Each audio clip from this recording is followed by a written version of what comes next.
है। सोच लकी, कुछ तो सोच, उस शेर से कैसे बचा जाए। सोच लकी, सोच। अभी गधे को एक आइडिया आया और वो उस कंकाल के पास जाकर बैठ गया।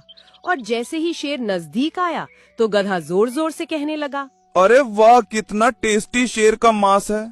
एक शेर से मेरा पेट नहीं भरा, अभी कहीं से एक शेर और आना चाहिए, फिर मैं उसका शिकार करके उसका भी टेस्टी टेस्टी मांस खाऊंगा। और अगर मुझको 2-4 शेर और मिल गए तो मैं उनका भी शिकार करके रख लूंगा, फिर मेरा 2-3 दिन का काम आराम से चल जाएगा। लेकिन ये शेर मिले भी तो सही मुझको कहीं पर। आज कम से कम मैं 2 शेर तो खाकर ही रहूंगा, चाहे कुछ भी हो जाए।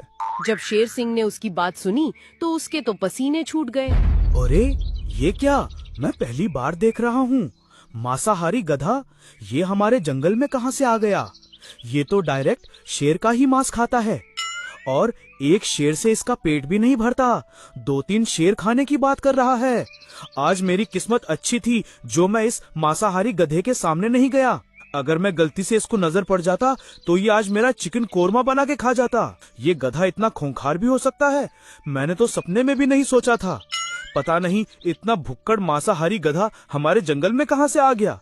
एक शेर खाने के बाद भी कहता है मुझको एक शेर और चाहिए खाने के लिए। लगता है ये कोई चमत्कारी गधा है, अवश्य ही इसके पास कोई जादुई शक्तियां होगी। भगवान, आज तो मुझको बचा ले इस मांसाहारी गधे से। और उनका ये सारा ड्रामा दूर खड़ी एक बकरी देख रही थी। अरे पता नहीं ये गधा किस जंगल का है जो हमारे जंगल के महाराज को मूर्ख बना रहा है। क्यों ना इस गधे की सारी करतूत मैं अपने महाराज को जाकर बता दूं, फिर तो महाराज मुझसे बहुत ही ज्यादा खुश हो जाएंगे और हो सकता है खुश होकर मुझे महामंत्री भी बना दे। और फिर सारे जंगल में मेरा अलग ही रुतबा होगा, सब जानवर मुझको सलाम करेंगे। और फिर बकरी शेर की तरफ चल पड़ी।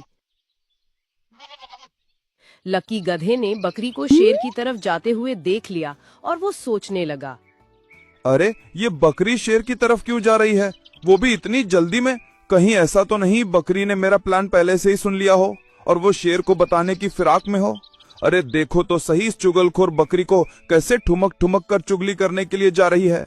अगर इसने उस शेर को मेरी सारी सच्चाई बता दी तो मेरा जीवित रहना मुमकिन नहीं रहेगा फिर तो।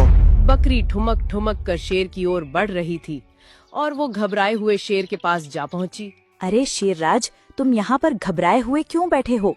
लगता है किसी बड़ी मुसीबत का सामना करके आए हो, इसीलिए मैं आपकी उस मुसीबत को ही दूर करने आई हूँ। बकरी, क्या मतलब है तुम्हारा?